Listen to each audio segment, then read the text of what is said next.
अवैध कोयला खनन पर सख्ती और जीरो कोल लीकेज प्लान का कोयलांचल में बड़ा इंपैक्ट दिख रहा है। सीआईएसएफ कोयला चोरों के खिलाफ एक्शन मोड में है। इधर बीसीसीएल के सीएमडी मनोज कुमार अग्रवाल ने भी कहा है कि केंद्र सरकार के आदेश का सख्ती से पालन किया जा रहा है। ये रिपोर्ट आप देखिए। केंद्र सरकार की जीरो कोल लीकेज प्लान का असर, धनबाद के कोयला माफियाओं में मचा हड़कंप। सीआईएसएफ की निगरानी में हो रहा कोयला ट्रांसपोर्टिंग। बीसीसीएल सीएमडी बस्ता कोला पदाधिकारियों के साथ की बैठक। बारिश में कोयला के निर्बाध उत्पादन और आपूर्ति पर मंथन। केंद्रीय गृह मंत्री अमित शाह की जीरो कोल लीकेज पॉलिसी का असर कोयलांचल में दिखने लगा है। झरिया के बस्ता कोला क्षेत्र के राजपुर से बीएनआर साइडिंग तक कोयला की ढुलाई सीआईएसएफ की निगरानी में की गई। सीआईएसएफ की सक्रियता देख कोयला चोरों में हड़कंप मचा हुआ है। बीसीसीएल के सीएमडी मनोज अग्रवाल ने कहा कि कोयला चोरों पर सख्ती से कार्रवाई की जाएगी। जो भी हमारे देश के गृह मंत्री, हमारे यशस्वी प्रधानमंत्री आदि का जो भी निर्णय होगा, हमारा कोल मिनिस्ट्री का निर्णय होगा, वो सर्वमान्य होगा और उसको हम लोग खुद भी पूरे कड़ाई से कोयला इस तरह का जो देश की राष्ट्रीय संपत्ति है उसका नुकसान न हो।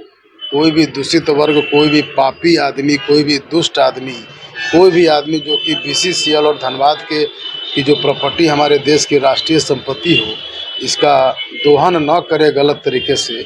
इसके लिए तो मैं शुरू से ही लगा हुआ हूँ।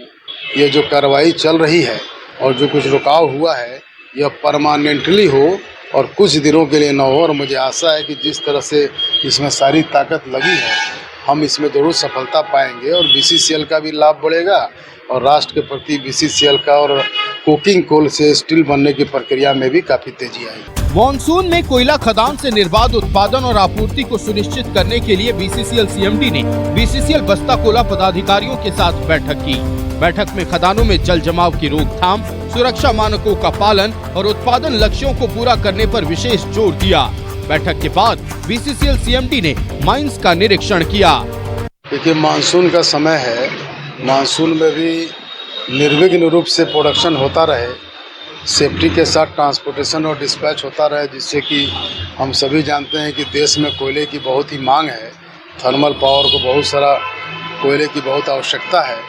तो इस मानसून पीरियड में भी सुरक्षा सेफ्टी के साथ कोयले का निर्विघ्न डिस्पैच, ट्रांसपोर्टेशन आदि होता रहे और अधिक से अधिक उत्पादन हो।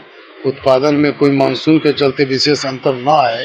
धनबाद में कोयला चोरों का आतंक किसी से छिपा नहीं है। धनबाद से जब कोयला साइट पर ले जाया जाता था, तब रास्ते में हाईवा को रोककर कोयला चोर कोयला की चोरी करते थे। लेकिन अब सीआईएसएफ की निगरानी में ढुलाई हो रही है।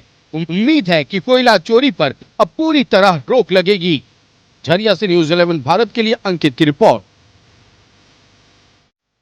धनबाद से एसोसिएट एडिटर अरुण बंडवाल हमारे साथ लाइव जुड़ रहे हैं। अरुण, देखिए, साफ तौर पर अब इंपैक्ट दिखने लगा है केंद्र सरकार के जीरो कोल लीकेज प्लान का, जहां एक तरफ लगातार कोयला जब्त किया जा रहा है, सीआईएसएफ के अधिकारियों का तबादला बड़े पैमाने पर हुआ, कई लोगों को निलंबित किया गया और अब सीआईएसएफ की निगरानी में बीसीसीएल के कोयले की ढुलाई चल रही है। मतलब कहीं से भी 1 इंच कोयला चोरी ना हो, इसका पूरा ख्याल रखा जा रहा है। क्या कुछ धनबाद में चल रहा और कैसे इस जीरो कोल लीकेज इंपैक्ट कोल लीकेज इंपैक्ट दिखने लगा है, ये बताइए दर्शकों को।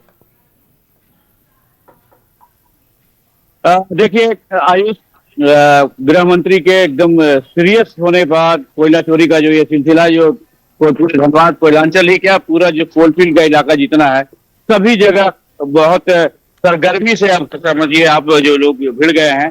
और क्योंकि जो इसके लिए जवाबदेह जिम्मेवार जो सीआईएसएफ को माना जा रहा था, तो सीआईएसएफ के बीसीसीएल के डीआईजी समेत कई अधिकारियों को यहाँ से तबादला कर दिया गया, जवानों का तबादला कर दिया गया, नए डीआईजी आ गए हैं और कार्रवाई भी शुरू हो गई है।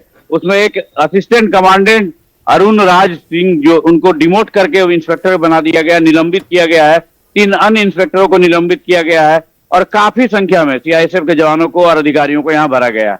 अब उसके बाद जो लगातार जो कोयले को लेकर जो कार्रवाई चल रही है, वो उसके कारण इस कोयलांचल में जो अवैध कारोबारी हैं, उनमें धीरे धीरे अब भय समाने लगा है।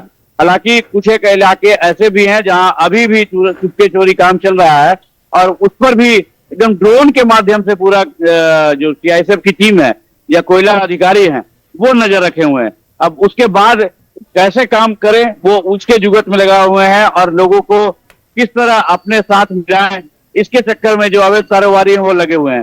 हालांकि आज सीएमडी से बात हुई है, उन्होंने खुल के एकदम पूरे बेबाक तरीके से बात किया है और कहा कि जो राजनीतिक जो संरक्षण प्राप्त है चूंकि अब वो नहीं चलेगा, चूंकि गृह मंत्री का ही एकदम स्पष्ट निर्देश है और ऐसे लोगों के खिलाफ सख्त कार्रवाई की जाएगी। यही नहीं, अब जो नया कानून जो आ गया है जिसके तहत अब कोयला अधिकारी और सीआईएसएफ सीधे किसी भी गाड़ी को जो अवैध कोयला ढुलाई में या अवैध उत्खनन में उपयोग में लाया जा रहा है उसे सीज किया जा सकता है, सीधे केस करके कोर्ट को सुपुर्द किया जा सकता है। तो इसके कारण कोयला अधिकारियों और सीआईएसएफ को और अधिक बल मिला है, जिसके कारण अब ये जो स्थिति जो बनी हुई थी धनबाद कोयलांचल में वो उस पर धीरे धीरे अंकुश लग रहा है। तो लगता है आने वाले कुछ एक और दिनों में जब ये जो अवैध जो कारोबार के लिए पूरा धनबाद बदनाम हो चुका था पिछले 5-6 सालों से, वो उस पर अंकुश लगेगा और वो जो बीसीसीएल के सामने जो अपना अस्तित्व बचाने के लिए जो संघर्ष किया जा रहा था, नवरत्न कंपनी थी ये, मिनी नवरत्न कंपनी, और उसके बावजूद उनका कोयला नहीं बिक रहा था, तो उससे वो उभर कर एक मुनाफे की कंपनी और मिनी रत्न से आप समझ सकते हैं देश के रत्न वाली कंपनी बनने के लिए की और अग्रसर होगी, ऐसा सीएमडी का दावा है। और लेकिन वो कब होगा, कितनी जल्दी होगा, ये देखने वाली बात होगी जी। अब देखिए, पहले क्या होता था अरुण की सीआईएसएफ पर ही उंगली उठते थे। ये कहा जाता था कि कुछ सीआईएसएफ के अधिकारी और जवानों की मिलीभगत के कारण ही कोयले की अवैध चोरी इतनी आसानी से हो पा रही है। लेकिन आज बीसीसीएल के सीएमडी मनोज कुमार अग्रवाल से जब आपसे बातचीत हुई तो उन्होंने साफ तौर पर कहा कि देखिए, कुछ इलाके में रावणनुमे लोग बसे हुए हैं और ये कोयला चोरी करवार है, उन पर भी अब सख्ती से कार्रवाई की जाएगी। मतलब धनबाद में राज्य की संपत्ति, देश की संपत्ति का नुकसान नहीं होने दिया जाएगा। इसे आप कितना बड़ा बयान मानते हैं? देखिए, आज सीएमडी ने जो कहा है, जो रावण रूपी जो संरक्षक हैं, सफेद पोष हैं, उनका जिस तरह रामायण में रावण का वध हुआ था, राम प्रभु श्री राम ने किया था, तो अब जो केंद्र सरकार की जो पहल है उसके कारण अब उनका भी वध निश्चित रूप से होगा। और वो जो इस तरह के आतंक कर रहे थे, एक खनिज संपदा को लूटने का काम कर रहे थे, उस पर अंकुश लगेगा। तो एक बहुत बड़ा संकेत है उनकी ओर से कि जो अवैध सफेद पोष संरक्षक हैं वो अब अलर्ट हो जाए, तैयार हो जाए और समझ जाए, अन्यथा जो अब अगली बारी जो है उनकी होने वाली है। अभी तक ये सीआईएसएफ के अधिकारी और बीसीसीएल के अधिकारियों पे कार्रवाई हो रही थी, लेकिन आने वाले दिनों में अब उनके खिलाफ भी सख्त कार्रवाई होगी, जो उनके लिए किसी दृष्टिकोण से ठीक नहीं होगा जी। देखिए, बीसीसीएल के कोयले का चोरी होने का मतलब सिर्फ राज्य की संपत्ति कोयले के नुकसान को लेकर नहीं है। इस कोकिंग कोल लिमिटेड का कोयला स्टील मैन्युफैक्चरिंग में जाता था। मतलब स्टील मैन्युफैक्चरिंग में जहां एक तरफ झारखंड राज्य पूरे न सिर्फ पूरे देश में बल्कि पूरे दुनिया में नंबर 1 की श्रेणी में गिना जाता है, वैसे में स्टील मैन्युफैक्चरिंग पर भी इंपैक्ट पड़ रहा था, झारखंड की छवि पर भी इंपैक्ट पड़ रहा था। अरुण, आयुष, देखिए, इस कोयले का जो अवैध रूप से जो चोरी और प्रचार प्रचुर मात्रा में हो रहा था, तो इसका न सिर्फ स्टील सेक्टर बल्कि यहाँ जो धनबाद में जो हार्डकोक भट्टों की भरमार थी, कोयले की जो स्थिति हो गई थी, जो कोयले का रेट बीसीसीएल की ओर से तो ठीक मिल जा रहा है, उनको ऑक्शन में मिल जा रहा है सही रेट पे, लेकिन जो साइडिंग पॉइंट जहाँ लोडिंग पॉइंट है वहां उनको रंगदारी टैक्स के रूप में 3,000 से 2,500 से 3,000 रुपये प्रति टन रंगदारी का भुगतान करना पड़ता था, जो उनके लिए भारी पड़ता था। और इसको जोड़ दिया जाए तो जो बाजार में जो 2 नंबर का जो कोयला मिल रहा है वही सस्ता मिलता था, तो उसके कारण बीसीसीएल के सामने संकट पैदा हो गई थी।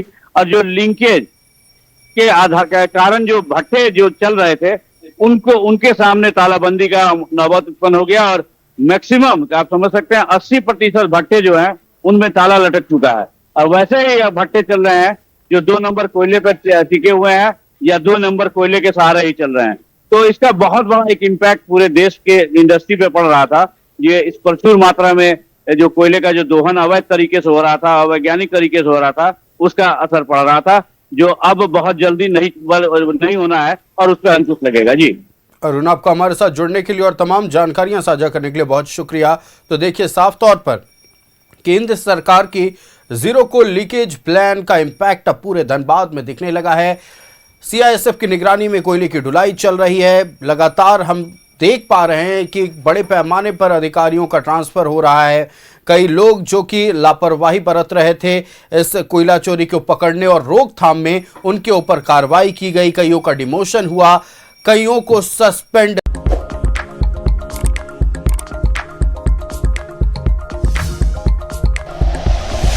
Like and share videos, subscribe करें हमारा चैनल और प्रेस करें बेल आइकॉन। न्यूज़ 11 भारत, सच है तो दिखेगा।